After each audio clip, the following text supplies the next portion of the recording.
मनुष्य की एक विशेष प्रवृत्ति होती, वो कभी स्वयं से संतुष्ट नहीं रहता, कभी स्वयं से प्रसन्न नहीं रहता। जो है उससे अधिक पाना चाहता, जो पा लिया उससे आगे बढ़ना चाहता, अपने जीवन में बदलाव, परिवर्तन लाना चाहता। और ये प्रवृत्ति संसार में सबसे महान है, क्योंकि इसी प्रवृत्ति के चलते संसार में विकास होता है। किंतु इस बदलाव के लिए मनुष्य उसकी खोज में रहता है जो उसके जीवन में बदलाव ला सके, उसे मार्ग दिखा सके, उसके जीवन में परिवर्तन ला सके। और इसके लिए मनुष्य संसार भर में उसे खोजता है जो उसके पास है।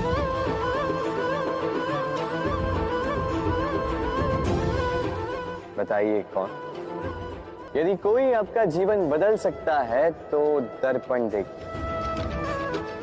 वो आप स्वयं है जो आपका जीवन बदल सकते हैं। वो आप स्वयं है जो स्वयं को मार्ग दिखा सकते हैं, जीवन में बदलाव ला सकते हैं, परिवर्तन ला सकते हैं। इसलिए पहचानिए अपनी भीतर की शक्ति को और विश्वास कीजिए कि इस संसार में आपसे अधिक शक्तिशाली और कोई नहीं।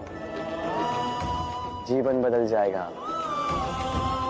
और अंधविश्वास का नहीं, आत्मविश्वास का हाथ थामे आपकी समस्याएं स्वतः दूर हो जाएंगी। मन बड़ी ही विचित्र कृति है। ये मन शरीर के किस अंग में बसता है कोई नहीं जानता, किंतु संपूर्ण शरीर इस मन की इच्छा साकार करने के लिए प्रयास करता रहता है। अब यदि मन कुछ खाने का करे तो व्यक्ति उसकी वनों उपवनों की इच्छा साकार करने का माध्यम ढूंढता रहता है।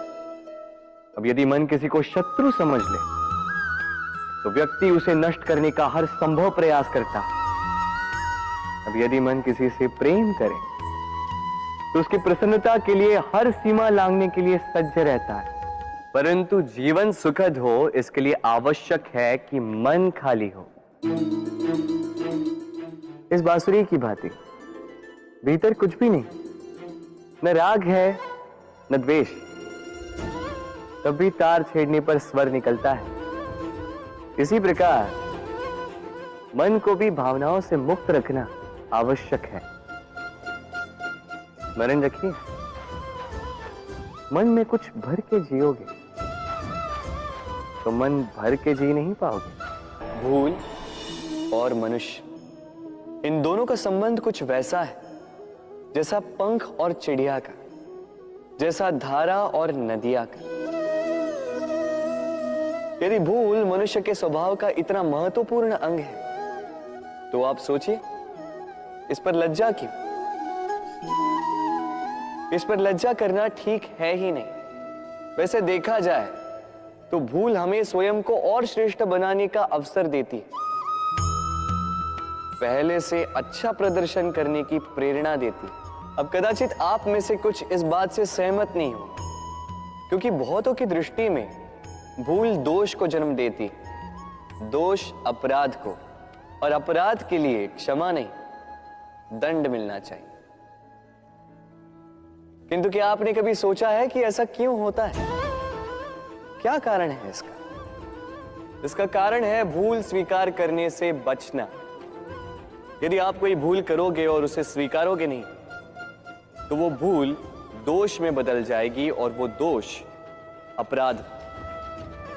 तो साहस रखिए, अपनी भूल को स्वीकार करना अपनी भूल को सुधारने की दिशा में सबसे पहला कदम होता है।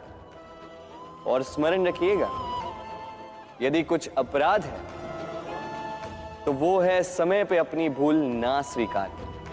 हमारा शरीर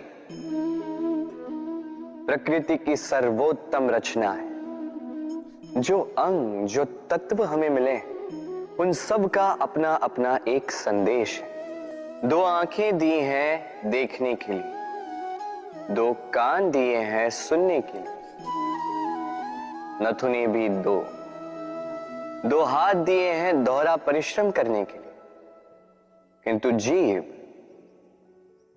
केवल एक। उस पर भी नुकीले बलिष्ठ दांत दिए उनकी रक्षा के लिए। कभी सोचा है क्यों?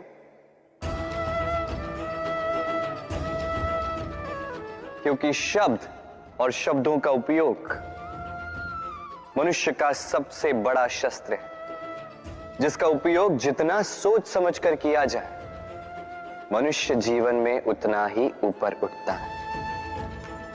तो समझे ना? देखो, सुनो, समझो अधिक, बोलो कम। मनुष्य का स्वभाव है कमाना, संग्रह करना, फिर चाहे वो धन हो, नाते हो, संबंध हो, या हो प्रसन्नता। परंतु क्या आपने कभी सोचा है, नियति ने यह संग्रह करने की प्रकृति मनुष्य में क्यों डाली? एक बीज से पौधा पनपता है, उसके भोजन से फल संग्रहित होता है। क्यों? इसलिए ताकि वृक्ष उसे स्वयं खा सके?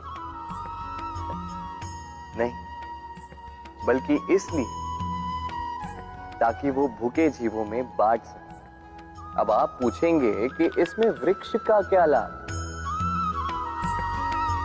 लाभ है, क्योंकि जो बांटता है वो मिटता नहीं।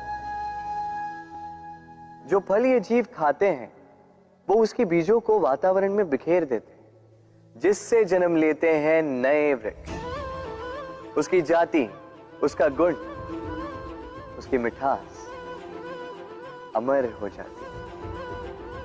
इसलिए स्मरण रखिएगा, अमीर होने के लिए एक एक क्षण संग्रह करना पड़ता है, किंतु अमर बनने के लिए एक एक कण बांटना पड़ता है। कभी बरगद के वृक्ष को देखा है? कितना विशाल होता है। कभी कभी भय लगता है कि इन भारी डालों का बोझ ये तना सह भी पाएगा या नहीं। भय लगता है कि कहीं ये वृक्ष टूट कर न गिर जाए, किंतु नहीं। समय पड़ने पर शाखाओं से निकलने वाली ये बेलें धरती की ओर बढ़ती और फिर स्वयं जड़ बनकर इस वृक्ष को सहारा देती।